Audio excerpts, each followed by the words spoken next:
അവൽപുട്ട് ഉണ്ടാക്കാനായിട്ട് ഞാൻ 240 ml കപ്പിൽ 1 കപ്പ് മട്ട അവൽ എടുത്തിട്ടുണ്ട്. കട്ടിയുള്ള അവലാണ് ഈ പുട്ട് ഉണ്ടാക്കാനായിട്ട് ഉപയോഗിക്കുന്നത്.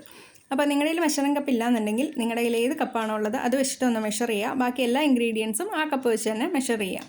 ഇനി ഈ അവൽ നമ്മൾ മിക്സിയിലോട്ടിട്ട് ഒന്ന് പൊടിച്ചെടുക്കണം. റവേനെക്കാട്ടിലും ഒന്നും കൂടി ഫൈൻ ആയിരിക്കണം. ശരിക്കും പറഞ്ഞാൽ പുട്ടുപൊടിയുടെ ആ ഒരു അളവിൽ വേണം പൊടിച്ചെടുക്കാനായിട്ട്. അതൊരു ബൗളിലോട്ട് മാറ്റാം. അവൽ മെഷർ ചെയ്ത അതേ കപ്പിൽ തന്നെ 1/4 കപ്പ് ചിരകിയ തേങ്ങ ഞാൻ എടുത്തിട്ടുണ്ട്. അതൊരു മിക്സി ജാറിലോട്ട് ഇട്ട് കൊടുക്കാം. ഇനി ഒരു ഫ്ലേവറിന് വേണ്ടിയിട്ട് 5 ഏലക്കയുടെ തൊലി കളഞ്ഞ് കുരു മാത്രമായിട്ട് ഇതിലോട്ട് ഇട്ട് കൊടുക്കുക. നിങ്ങളുടെ കയ്യിൽ ഏലക്കാപ്പൊടി ഉണ്ടെന്നുണ്ടെങ്കിൽ ഒരു 1/4 ടീസ്പൂൺ ഏലക്കാപ്പൊടി ചേർത്ത് കൊടുത്താലും മതി. ഇനി എല്ലാം കൂടി വെള്ളം ചേർക്കാതെ ഒന്ന് ചതച്ചെടുക്കുക. ഇനി നേരത്തെ പൊടിച്ചു വെച്ച അവലിലോട്ട് കുറച്ചായിട്ട് വെള്ളം തെളിച്ച ശേഷം ഒന്ന് നനച്ചെടുക്കണം. അതായത് പുട്ടിനൊക്കെ നനയ്ക്കില്ലേ, അതുപോലെ തന്നെ ഒന്ന് നനച്ചെടുക്കാം. മട്ടാവലായതുകൊണ്ട് വെള്ളം തെളിച്ച് ഒഴിച്ചെടുക്കും തോറും നല്ല സോഫ്റ്റായിട്ട് വരും. അപ്പോൾ കട്ടകളൊന്നും ഇല്ലാതെ തന്നെ കൈവച്ചിട്ട് നല്ലപോലെ ഒന്ന് തിരുമിയെടുക്കുക. ഞാനിപ്പോൾ 1/4 കപ്പ് വെള്ളവും 1 ടേബിൾ സ്പൂൺ വെള്ളം കുറച്ച് കൂടുതൽ ഒഴിച്ചിട്ടുണ്ട്. അപ്പോൾ നിങ്ങളുടെ മട്ടാവലെ പോലെ ഇതുപോലെ നല്ല സോഫ്റ്റായിട്ട് വരണം. തൊട്ടാൽ നനവ് അറിയുന്ന രീതിയിൽ വേണം നനച്ചെടുക്കാൻ. ഇനി ഒരു പ്ലേറ്റ് വെച്ച് അത് അടച്ചു വയ്ക്കുക, ഡ്രൈ ആയി പോകാതിരിക്കാൻ വേണ്ടിയിട്ടാണ്.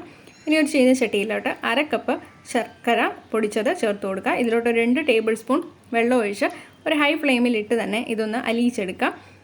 ശർക്കര ഇതുപോലെ അലിഞ്ഞു കഴിഞ്ഞാൽ തീ ഓഫ് ചെയ്ത ശേഷം ഒരു അരപ്പയിൽ കൂടി അതൊന്ന് അരിച്ചെടുക്കുക. അതിൽ ഇമ്പ്യൂരിറ്റീസ് ഒക്കെ മാറ്റാൻ വേണ്ടിയിട്ടാണ് ശർക്കരപ്പാനി ഇതുപോലെ ഒന്ന് അരിച്ചെടുക്കുന്നത്. എന്നിട്ട് ചീനച്ചട്ടി ഒന്ന് കഴുകിയ ശേഷം ഈ ശർക്കരപ്പാനി അരിച്ചെടുത്തത് ഇതിലോട്ട് ഒഴിച്ചു കൊടുക്കുക. ഒഴിച്ചു കൊടുത്ത് ഇനി ഒരു മീഡിയം ഫ്ലെയിമിൽ വെച്ചിരിക്കാം. ഇപ്പോൾ അവൽ നനച്ച് വെച്ചതൊന്ന് നോക്കാം. അവൽ ഇതുപോലെ നനവ് ഉണ്ടായിരിക്കണം, നല്ല സോഫ്റ്റ് ആയിരിക്കണം. നിങ്ങളുടെ ഡ്രൈ ആയി പോയിട്ടുണ്ട് എന്നുണ്ടെങ്കിൽ കുറച്ചുകൂടി വെള്ളം തെളിച്ച് ഒന്ന് നനച്ച് വെക്കാം. ഇപ്പോൾ ശർക്കരപ്പാനി തിളച്ച് വരുന്നുണ്ട്. കുറച്ച് വെള്ളം ഒഴിച്ച് ഒരു പാത്രം അടുത്ത് തന്നെ വെച്ചിരിക്കാം. അതിൻ്റെ പാവ് ഒന്ന് നോക്കാൻ വേണ്ടിയിട്ടാണ്. ഇപ്പോൾ ആയിട്ടുണ്ടോ എന്ന് നോക്കാൻ വേണ്ടിയിട്ട് ഒരു തുള്ളി അതിലോട്ട് ഒഴിച്ച് കൊടുക്കുമ്പോൾ അതൊന്ന് കലങ്ങി പോകുന്നുണ്ട്.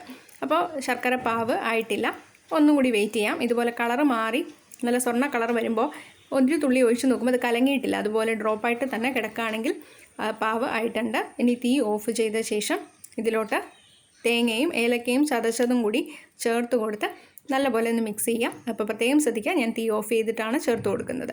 ഇനി അത് മിക്സ് ചെയ്ത് കഴിഞ്ഞാൽ അവൽ നനച്ചതും കൂടി ചേർത്ത് കൈ വിടാതെ തന്നെ നല്ലപോലെ ഒന്ന് ഇളക്കിയെടുക്കുക. ഒരു 2-3 മിനിറ്റ് ഇതുപോലെ കണ്ടിന്യൂസ് ആയിട്ട് ഇളക്കി കൊടുക്കാം. ഇതിൻ്റെ ചൂട് കുറച്ച് കുറയും തോറും ഇതിങ്ങ് വിട്ട് പുട്ടുപൊടി പോലെ കുറച്ച് വിട്ട് കിടക്കും. നല്ല സോഫ്റ്റായിട്ട് തുരുതുരാന്ന് കിടക്കണം. ഇതുപോലെ ആകും വരേക്കും ഒന്ന് ഇളക്കി കൊടുക്കാം. അപ്പോൾ ഇതിൻ്റെ നമുക്ക് സ്പൂൺ വെച്ച് എടുത്ത് കഴിക്കാവുന്ന പാകത്തിലായിട്ടുണ്ട്. ഇതൊരു മീഡിയം മധുരത്തിൽ എത്ര വേണമെങ്കിലും കഴിക്കാവുന്ന രീതിയിലാണ് ഉണ്ടാക്കിയിട്ടുള്ളത്. നിങ്ങൾക്ക് ഇനിയും മധുരം വേണമെന്നുണ്ടെങ്കിൽ ഒരു 2-3 ടീസ്പൂൺ പഞ്ചസാര മുകളിൽ വിതറി കഴിക്കാം. അവൽപുട്ട് ഞാൻ വേറൊരു പാത്രത്തിലോട്ട് മാറ്റുകയാണ്. ഇനി അതേ ചീനച്ചട്ടിയിൽ തന്നെ ഞാനൊരു 2 ടീസ്പൂൺ നെയ്യ് ഒഴിച്ചു കൊടുത്തിട്ടുണ്ട്.